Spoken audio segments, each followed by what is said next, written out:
Pressure Talk TV, where we do interviews, podcasts, all that. And I have a special guest here, Denisha Mitchell. She is an entrepreneur, a director, actress, and she was a manager at one point. So tell the world about yourself. Well, you pretty much just told them everything that they needed to know. I am Denisha Brown Mitchell. I started off doing background. When I got out of the medical field, I write, I direct, and I kind of took a backseat to acting, but I also produce. I love writing movies. I don't read much because if I read something, I always have to have a vision of it. So that's why I think I became a screenwriter, because I like to write it and see it played out. That's dope. So what made you want to get into this realm, this atmosphere? I think I stumbled upon it. Meaning that, I came to Georgia being a surgical tech, and then coming from Georgia. So where are you from? I came from New York. New York? Upstate, Newburgh, New York. Newburgh, New York. From Newburgh, New York. Yes. So when I came to Georgia, I came with being a surgical tech. That's all I knew.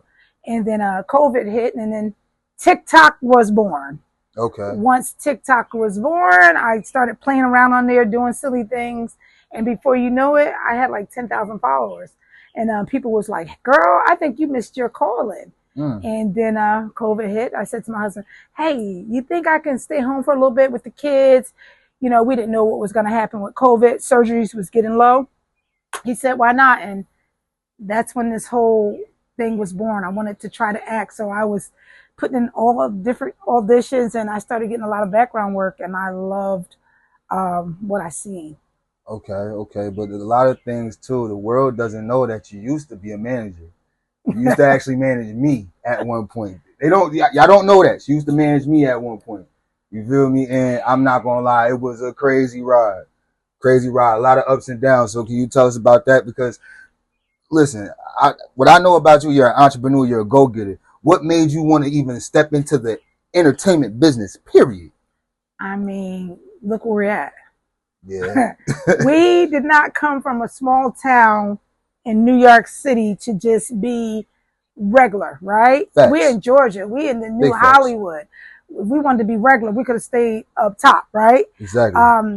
I seen a lot of the things down here, a lot of the Black entrepreneurs, and I knew that there was room for me to step inside that box. Being that I had a young brother who was a dope artist, I'm like, who better to manage him than his own sister? You know what I mean? Facts. I wouldn't try to get over him. It's my baby brother. Facts. I want the best for him. So that's how I got into that. And like you said, it was a lot of bumps in the road, a lot of money spent that we can't get back. But you know what I'm saying? Facts. We ain't going to take them as losses. Those L's we're going to take as lessons.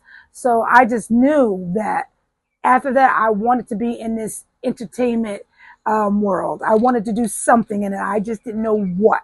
Okay, so is there anybody or anything that inspired you to do all this? Like, if you could name 3 right now, who would they be? It doesn't matter who they are. Well, you hear the stories of the people who came before us, like the Tyler Perrys who slept in their cars, those people. But when you really dig deep into it, I'm going to say my cousin who passed away, Naj. R.I.P. to Naj. Yes, rest in peace, Naj, because even though I was older than him, we had a lot of these intellectual talks. He was smart. We all looked up to him, and I can just remember as far back, like I want to invent something. It was this Clevenger court for surgery. And he was like, Nisha, you can do it. Let's find out the layout. Let's do this. And he was so into it more than me. It really intrigued me. Yeah. And I was like, wow, like he inspired me. Like, listen, no matter who you are, where you are, if you want to do something, you say you're going to do it, you're going to keep doing it. And that was a lesson that I learned from him. Don't stop. Keep pushing, as he did with his music. Okay. So with that being said, what are the do's and the don'ts in this entertainment? What are the things that you learned in this business? For real, because I know there's a lot. So what is it that you learned? Don't trust everybody, Yeah, that's a because big fact. we go into it green, and people will sell you a dream here in Atlanta. They say they can do Okay. this, they can do that, and they can't do any of it. So always go into it as lessons, because there's a lot of times we're going to get burnt, because everybody is not going to be honest. Everybody is not going to be upfront with you. So that was one lesson I learned. You can't trust everybody down here. You know what I mean? You got to get what you get from everybody, take a little bit from here, there, and put it together yourself. And once you put it together yourself, you got to figure it out yourself. So figure out stuff yourself.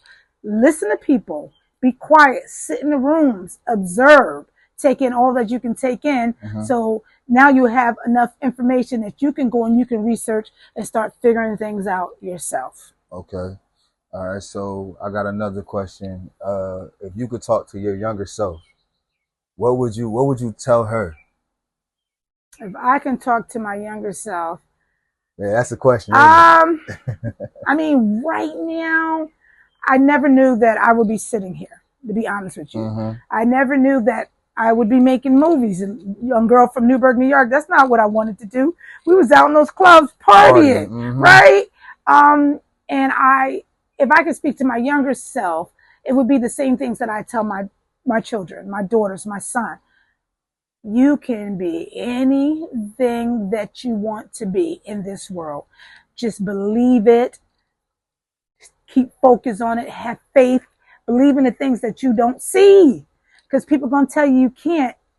Tunnel vision. Ignore those people and keep pushing until you find the right recipe to get you to where you need to be. So I would tell my younger self, don't let those people tell you, oh, you had a baby at a young age.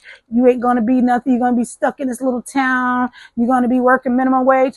Don't let people tell you what your future could be. And I preach about that a lot, because you know a lot of people always tell you what you can't do, but you never know unless you try. Yes. You know what I'm saying? So I actually understand where you're coming from with that. So if you can tell the younger crowd, or just up and coming, you know, directors, actresses, actors, you know, the whole 9 yards, like what would you say to inspire them? Listen, you don't give up. When you feel like everything is working against you, reinvent yourself.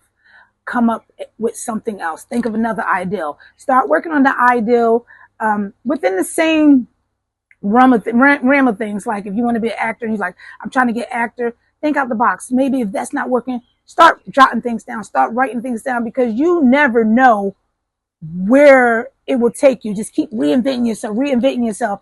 And one of those times that you reinvent yourself, something's going to catch. Exactly. Something's going to catch. So if it's not working this way, try another way. If this door don't open, go to the door behind that door. I always tell If the people. steps are broken, take the elevator. Facts. There's different ways around it. As older people would say, there's many ways to skin a cat.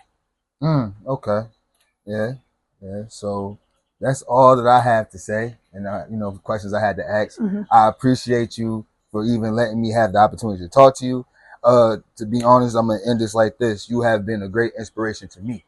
You know what I'm saying? That's why I'm doing the content. I'm doing the podcast now. And I appreciate you. You know what I'm saying? Like it's been a journey. A lot of people don't know, but it has been a journey. We've been through hell and back, but we are here, and I am thankful. And I am thankful for you as well. I'm proud at the man, like I told you the other day, that you are becoming. And it means so much to me that my little brother looks up to his old sister, because, you know, I'm old. But we're in this game together. And so they're going to keep seeing us. You're going to see us in movies. You're going to see us on podcasts.